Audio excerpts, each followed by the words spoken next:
சீனாவினுடைய அதிபர் உயிருடன் இருக்கிறாரா இல்லையா அப்படிங்கிறது தொடர்பான விவரங்களும் தொடர்ச்சியாக அவர் காணாமல் போயிட்டார் அப்படிங்கிறது தொடர்பான விஷயங்களும் பேசிக்கிட்டு இருந்தாங்க.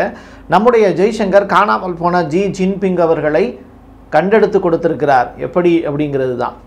இன்னொரு புறம் ஈரானுக்கு இந்தியர்கள் யாரும் பயணப்பட வேண்டாம் அப்படின்னு இந்திய வெளியுறவுத்துறை கொடுத்திருக்கக்கூடிய அறிவிப்பு அப்படிங்கிறது அதிமுக்கியமான ஒரு செய்தி. காரணம் என்னென்னா, இஸ்ரேல் இப்போது சிரியாவை அட்டாக் பண்ணியிருக்காங்க. இதன் காரணமாக அடுத்து என்ன நடக்க போகுது அப்படிங்கிறத உங்களால் யூகிக்க முடியும். ஈரானும் இந்த போரில் இஸ்ரேலுக்கு எதிராக குதிப்பதற்கான வாய்ப்புகள் இருக்குது.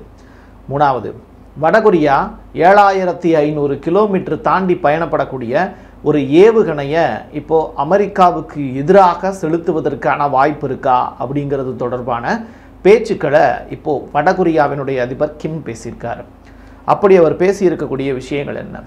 பிரிட்டிஷ் படைகளுக்கு ஆதரவாக ஆப்கானை சேர்ந்த ஒரு 6900 பேர் உதவி செஞ்சுருக்காங்க, ஸ்பையாக வேலை பார்த்துருக்காங்க.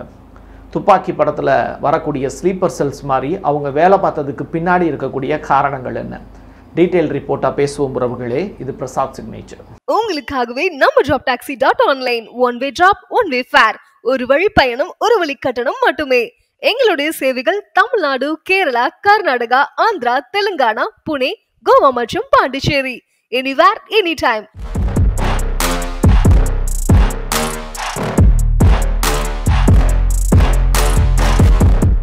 Chinese cross border inter bank payment system, அதாவது CIPS, இவங்க ஒரு முக்கியமான அறிவிப்பு ஒன்று வெளியிட்டிருக்காங்க. இது உலக நாணயங்களை புரட்டி போடக்கூடிய ஒரு சம்பவம். இந்த சம்பவம் டீடாலரைசேஷன் அப்படிங்கிறதுக்கு அடிப்படை ஆதாரமாக அமைஞ்சிருக்கு.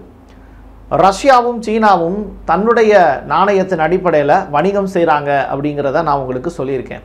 அதுவும் 90% ட்ரேட் அப்படிங்கிறது அவங்களுடைய லோக்கல் கரன்சி மூலியமாக பண்ணியிருக்காங்க. இது ஃபஸ்ட்டு சக்ஸஸ், பிரிக்ஸுக்கு கிடைத்த முதல் வெற்றி. ரெண்டாவது வெற்றி, எகிப்து நாடு இப்போது சைனாவோட ஒரு டீல் பேசி அதற்கான சைனையும் போட்டிருக்காங்க. சைனாவோட சென்ட்ரல் பேங்கினுடைய எம்ப்ளாயீஸ் டைரக்டாக எகிப்துக்கு போய் ஷிஃப்ட் சிஸ்டத்தை பிரேக்கப் பண்ணியிருக்காங்க. இந்த ஷிஃப்ட் சிஸ்டம் அப்படிங்கிறது முழுக்க முழுக்க உலகின் பல்வேறு நாடுகளில் இருக்கக்கூடிய லோக்கல் கரன்சி அந்த ஷிஃப்ட் அப்படிங்கிற அந்த பேங்கிங் சிஸ்டத்துக்கு போய் அது டாலராக கன்வெர்ட் ஆகி சம்மந்தப்பட்ட நாடுகளுக்கு போகும். இதுதான் அங்கே இருக்கக்கூடிய முறை. அப்போ இந்த ஷிஃப்ட் சிஸ்டத்தை பிரேக்கப் பண்ணாங்கன்னா, என்னுடைய கரன்சியில் நான் ஒரு அமௌண்ட் அனுப்புகிறேன், உன்னுடைய கரன்சியில் நீ எனக்கு அமௌண்ட் அனுப்பு, அவ்வளவுதான். இடையில பேங்க் சார்ஜ் மட்டும்தான் போகுமே தவிர உனக்கான அமௌண்ட் உனக்கு வந்துடும், எனக்கான அமௌண்ட் எனக்கு வந்துடும். இடையில டாலருக்கு இணையான அப்படிங்கிற அந்த வார்த்தை அப்படிங்கிறது கட் செய்யப்படும். இதுதான் டீடாலரைசேஷனுக்கான முதல் அடி. இதை எகிப்து மற்றும் சைனா இப்போ செஞ்சு காமிச்சிருக்காங்க. ஸோ லோக்கல் கரன்சி வச்சு அவங்க ட்ரேட் பண்ணலாம் அப்படிங்கிற அந்த முடிவுக்கு வந்திருப்பது பிரிக்ஸ் அப்படிங்கிற அந்த கூட்டமைப்பு கிடைத்த வெற்றி. எகிப்து அப்படிங்கிற நாடு இப்போ பிரிக்ஸ் கூட்டமைப்பில் சேருதோ சேரலையோ, ஆனால் வணிகத்திற்கு தயாராயிட்டாங்க. ஜி ஜின்பிங் உயிருடன் தான் இருக்கிறார், அவர் காணாமல் போன அறிவிப்புங்கிற மாதிரியான விஷயங்கள்லாம் பேசிக்கிட்டு இருந்தாங்க. அவர் பதவியை விட்டு நீக்கப்படுவாரா, அவருக்கு பதிலாக யார் வருவார் அப்படின்லாம். பட் சைலண்ட் மோடில் இருந்து உலகின் பல்வேறு நாடுகளில் நடக்கக்கூடிய நிகழ்வுகளை அதிபர் வாட்ச் பண்ணிக்கிட்டு இருந்திருக்காருங்கிறது புரியுது. ஸோ வெளிப்படைத்தன்மையோடு அவர் இப்போ வெளியில் SCO மீட்டில் நம்முடைய ஃபாரின் மினிஸ்டர் ஜெய்சங்கர் அவர்களோடு கைகுலுக்கக்கூடிய காட்சி அப்படிங்கிறது இன்றைக்கி உலகம் முழுவதும் வைரலான செய்தி.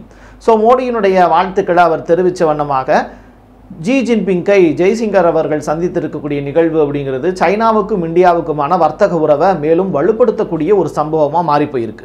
ஈரானுக்கு அவசியமற்ற பயணம் மேற்கொள்வதை இந்தியர்கள் தவிர்த்து கொள்ள வேண்டும். அங்கே இருக்கக்கூடிய இந்தியர்களும் இந்தியாவிற்கு நாடு திரும்புவதற்கான வாய்ப்பை கப்பல் மூலமாகவோ விமானம் மூலமாகவோ மேற்கொள்ளலாம். இந்திய அரசும் உங்களுக்கு உதவ தயாராக இருக்கிறது அப்படின்னு இந்தியன் கவர்மெண்ட் கொடுத்திருக்கக்கூடிய அறிவிப்பு ஒரு புறம். இன்னொரு புறம் சிரியாவை நோக்கி இஸ்ரேலுடைய ஆயுதங்கள் பாய்ந்து கொண்டிருக்கிறது. அல்சராவினுடைய அந்த பதவி நீக்கம் எதற்காக, எதனால இந்த சண்டை நடக்குது, மறுபடியும் ஈரானை இஸ்ரேல் எப்படி வம்பிழுக்கிறாங்க அப்படிங்கிறது தொடர்பான வீடியோக்கள் முழு விவரமாக அடுத்த வீடியோவில் போடுறேன். இப்போ நம்ம மற்ற நாடுகளுடைய செய்திகளை பார்த்துடலாம். இந்தியா, சைனா, பிரேசில், நீங்கள் 3 நாடுகளும் தயாராக இருங்க. உங்கள் நாட்டின் மீது அமெரிக்கா 100% வரி விதிப்பதற்கான எல்லா வாய்ப்புகளையும் நாங்கள் உருவாக்கி வச்சுருக்கோம் அப்படின்னு நாட்டோவினுடைய சீஃப் மார்க் ரூட்டே அவர் இப்போது பேட்டியாகவே கொடுத்துருக்கார். யோ நீ யாரையா வந்து எங்கள் நாட்டு மேலே வரி போடுறதுக்கு அமெரிக்காவை தூண்டி விடுற? அதுதான் ட்ரம்ப் பார்த்துக்கிட்டு தான் இருக்கார். அவர் எல்லா வேலையும் வந்து வித்தியாசமான முறையில் பண்ணக்கூடியவர் தான். அவர் வித்தியாசமான முடிவுகள்லாம் எடுப்பார்னு எங்கள் நாட்டுக்கெல்லாம் தெரியும். சரி, நீ முதல்ல யார் அப்படிங்கிற கேள்வியை மக்களாகிய நீங்கள் கேட்டு தெரிஞ்சுக்கணும். அதாவது யார்? மார்க்கு ரூட்டை பார்த்து. அவர் நாட்டோவினுடைய சீஃப். அவர் எந்த நாட்டுக்காரரு? டச்சு நாட்டுக்காரரு, டச்சுக்காரன் அவர். ஸோ நெதர்லாந்தினுடைய பிரைம் மினிஸ்டராக ரொம்ப காலம் இருந்தவர் அவர். அப்படிப்பட்டவர் வந்து இன்றைக்கி ஒரு அமெரிக்காவுக்கு சாதகமாக சில விஷயங்கள் செஞ்சுக்கிட்டு இருக்காரு. டச்சுக்காரர்கள் இந்தியாவை ஆண்ட வரலாறுகளும் உண்டு. ஞாபகம் இருக்குன்னு நினைக்கிறேன் உங்களுக்கு. உலகத்திலேயே முதன்முறையாக நம்ம இந்தியாவுக்குள்ள ஒரு ரயில் பாலம், ரயில் தண்டவாளம் போட்டது டச்சுக்காரர்கள் தான். நமக்கு ஹை லெவல் எக்யூப்மெண்ட் கொடுத்தது டச்சுக்காரர்கள் தான். அதே டச்சுக்காரன் இன்னைக்கு நம்ம மேலே வரி போடுவேன் அப்படின்னு சொல்லியிருக்கான். அப்படிங்கிறது ஆதிக்க மனப்பான்மையினுடைய அடுத்த பரிணாமம் தான். என்ன, என் கூட டைப் வச்சிருக்கக்கூடிய எல்லா நாடுகள் மேலேயும் வரி போடுவியாமே, என்ன மார்க்கே அப்படிங்கிற அளவுக்கு புட்டின் சிரிச்சுக்கிட்டே ரஷ்யாவினுடைய அதிபராக இருக்கக்கூடியவர் ஜெலன்ஸ்கி கிட்ட கொஞ்சம் விளையாண்டு பார்த்துருக்காரு. அது எப்படி தெரியுமா? ஜெலன்ஸ்கியினுடைய சொந்த ஊர்லேயே குண்டு போட்டிருக்காரு. அதான் புட்டினோட ஸ்டைல். எப்படின்னா 20 அட்டாக் வந்து ஒரே நேரத்தில் நடத்தியிருக்காங்க. ஏகப்பட்ட பாலிஸ்டிக் அண்டு யூஏவி ட்ரோன்கள் மூலியமாக அந்த அட்டாக் நடத்தப்பட்டிருக்கு. கிரிவோஸ் ரோக் அப்படிங்கிற அந்த ஊரில் இருக்கக்கூடிய நிலங்களும் அங்கே இருக்கக்கூடிய கட்டடங்கள் எல்லாமே சேதமாயிருக்கு.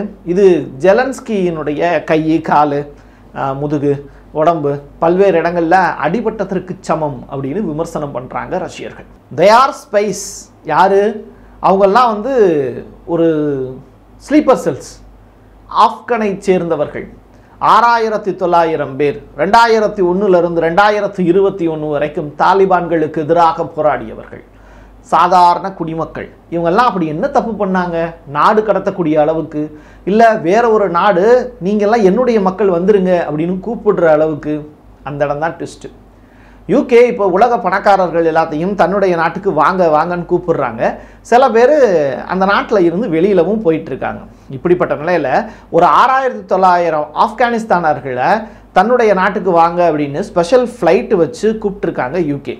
இதுக்கு பின்னாடி இருக்கக்கூடிய விஷயம் என்னன்னு பார்க்கும்போது கிருகிருன்னு வருது. என்னென்னா ஒரு 15-20 வருஷமாக யூகே, அதாவது இங்கிலாந்து அப்படிங்கிற நாட்டுக்கு ஆப்கானில் இருந்து தாலிபான்களுக்கு எதிராக ஸ்பை ரிப்போர்ட்டை கொடுத்த நபர்கள் தான் சாதாரண பொதுமக்கள் இருக்காங்க அப்படிங்கிற தகவல்.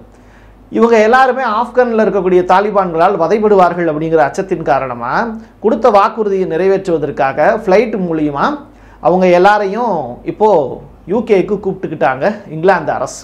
இதுதான் செய்தி. ஸோ யூகேல இருக்கக்கூடிய மக்கள் தொகை அப்படிங்கிறது கம்மியாயிட்டு இருக்கு. ஆப்கானிஸ்தானில் இருக்கக்கூடிய மக்களை தன்வசப்படுத்துவதற்கான ஒரு பெரிய வேலை, அதுவும் பணக்காரர்களாய் தேர்ந்தெடுத்து இங்கிலாந்து வந்து கூட்டிகிட்டு வந்துகிட்டு இருக்குங்கிறது தான் இங்கே குறிப்பிடத்தகுந்த ஒரு விஷயம். 50 நாள் கெடு யாருக்கு விதிச்சார்? ட்ரம்ப்பு புட்டினுக்கு விதிச்சார். அந்த நாள் ஏன் ரொம்ப ரொம்ப முக்கியத்துவம் வாய்ந்தது அப்படின்னா, இந்த 50 நாளுடைய முடிவு இருக்குல்ல, அன்னைக்கு தான் ஜி ஜின்பிங் அப்படிங்கிற சீன அதிபரும் ரஷ்ய அதிபர் புட்டினும் சந்தித்து பேசுவதற்கான வாய்ப்பை டேட்டா கொடுத்துருக்காங்களாம். ஹவு ஸ்பெஷல் இல்லை?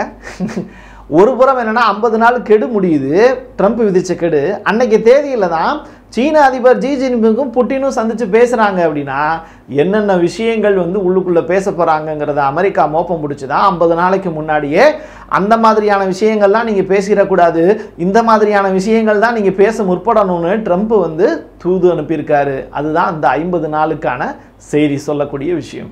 ஸ்ட்ரைட் ஆஃப் ஹார்மஸ் இந்த இடம் உலகத்தினுடைய 20% வணிக உறவை அப்படியே பேணி பாதுகாக்குது. அதை பிரேக்கப் பண்ணக்கூடிய வகையில் இப்போது ஈரான் எடுத்திருக்கக்கூடிய முடிவு தான் உலக நாடுகளை ஆச்சரியப்படுத்தியிருக்கு. என்கிட்ட ஆயில் இருக்குது, என்கிட்ட வணிகம் இருக்குது, என்கிட்ட கடல் இருக்குது, கடலுடைய ராசானா எப்போனாலும் மூடுவேன், எப்போனாலும் திறப்பேன் என் கதவை அப்படிங்கிற அளவுக்கு ஜூலை மாதம் 16ஆம் தேதி ஓமன் கடலில் இருந்து ஒரு ஃபாரின் கப்பலை வந்து ஈரான் டேக் ஓவர் பண்ணியிருக்காங்க. இதில் இருக்கக்கூடிய 2 மில்லியன் லிட்டர் எரிபொருளையும் ஈரான் வந்து டேக் ஓவர் பண்ணியிருக்காங்க. மொத்தமாக 17 பேரை அரெஸ்ட் பண்ணி வச்சுருக்காங்க ஈரான். இதுக்கு பின்னாடி வந்து சில வேலைகள் ஈரான் செய்ய போகிறாங்க. அது என்னங்கிறத அடுத்த வீடியோவில் நான் பேசுகிறேன். வடகொரியாவினுடைய அதிபர் கிம் அப்படிங்கிறவர் உண்மையிலேயே சிங்கம் தான். ஏன் அப்படின்னா, அமெரிக்காவுக்கு எதிராக ஒரு தனிநபர் வந்து நடத்தக்கூடிய ஒரு போராட்டம் அப்படிங்கிறது கொரிய வாருக்கு பிறகு தன்னுடைய அப்பாவாலேயே முடியாததை தான் சாதிச்சு காட்டிக்கிட்டு இருக்காரு கிம் அவர்கள். அந்த வகையில் அவர் இப்போ உலகத்திற்கு விடுத்திருக்கக்கூடிய செய்தி, நமது பாலிஸ்டிக் மிசைல் அப்படிங்கிறது அமைதிக்கான வழியை ஏற்படுத்த வல்லது. அதே நேரத்தில் மேற்கத்திய நாடுகளுக்கு அமைதினா என்ன அப்படிங்கிறத நம்முடைய மொழியில் சொல்லிக் கொடுப்போம். ஏன்னா யூரோப்பியன் யூனியன் ரொம்ப ஆடுறாங்க, அவங்கள அடக்கிறதுக்கான மொழி என்னன்னு எனக்கு தெரியும் அப்படின்னு சொல்கிறார். அதோடு சேர்த்து அவர் ஒரு வார்த்தை ஒன்று சொல்கிறார். அதாவது HWA Song 18 அப்படிங்கிற அந்த ஒரு மிசைல் போதுமே அவர்களை அடக்குவதற்கு அப்படிங்கிறது தான் அந்த ஸ்டேட்மெண்ட்டு. சரி, அந்த மிசைல் அப்படி என்ன பண்ணிடுச்சு, என்ன சாதிச்சிருச்சு அப்படின்னு கேட்டால், அது போகக்கூடிய தூரம் எவ்வளோ தெரியுமா? 7687 கிலோமீட்டர் தூரம் பாஞ்சு போய் எதிரி நாட்டை அடிக்கும். வார்ஹெட்டு அவ்வளோ ஸ்ட்ராங்கானது, மிசைலும் வெயிட்டானது. இப்படிப்பட்ட நிலையில் அமெரிக்காவே இல்லாமல் போயிடும். வடகொரியாவை எதிர்த்தா அமெரிக்கா இருக்காது அப்படிங்கிறது தான் கிம் அவர்கள் கொடுத்திருக்கக்கூடிய எச்சரிக்கை பதிவு. இதையும் தாண்டி ஈரானோடு அவங்க எப்படா ஈரான் கூப்பிடுவாங்க அப்படின்னு வலிமேல் வெளிவரைத்து காத்திருக்கிறார் கிம். சிரியா மீது போர் தொடுக்கிறது இஸ்ரேல். அது தொடர்பான அப்டேட்டு அடுத்த வீடியோவில் பார்க்கலாம். காத்திருங்க, இரவு 10:30 to 11 மணிக்கு. என் கையெழுத்து என் மக்களுக்கானது உறவுகளே. மீண்டும் ஒரு பதிவில் சந்திக்கலாம். நன்றி, வணக்கம். நீங்கள் ஒரு ஜேர்னலிஸ்டா இல்லை நியூஸ் ரீடரா வரணும்னு ஆசைப்படுறீங்களா? அப்படின்னா இது உங்களுக்கான பெரிய வாய்ப்பு. ஒரு பெரிய இலக்கோட அதற்கான முதல் படிக்கட்டு தான் இந்த பயிற்சி பட்டறை. தியரிட்டிக்கல் அண்ட் பிராக்டிக்கல் கிளாஸினுடைய முடிவில் சர்டிஃபிகேட்டும் கொடுக்கப்படும். தொடர்புக்கு 94493594 என் நம்பருக்கு காண்டாக்ட் பண்ணுங்க. நீங்கள் நம்ம சேனலுக்கு விளம்பரம் கொடுக்க விருப்பப்பட்டீங்கன்னா 94493594 இந்த நம்பருக்கு காண்டாக்ட் பண்ணுங்க.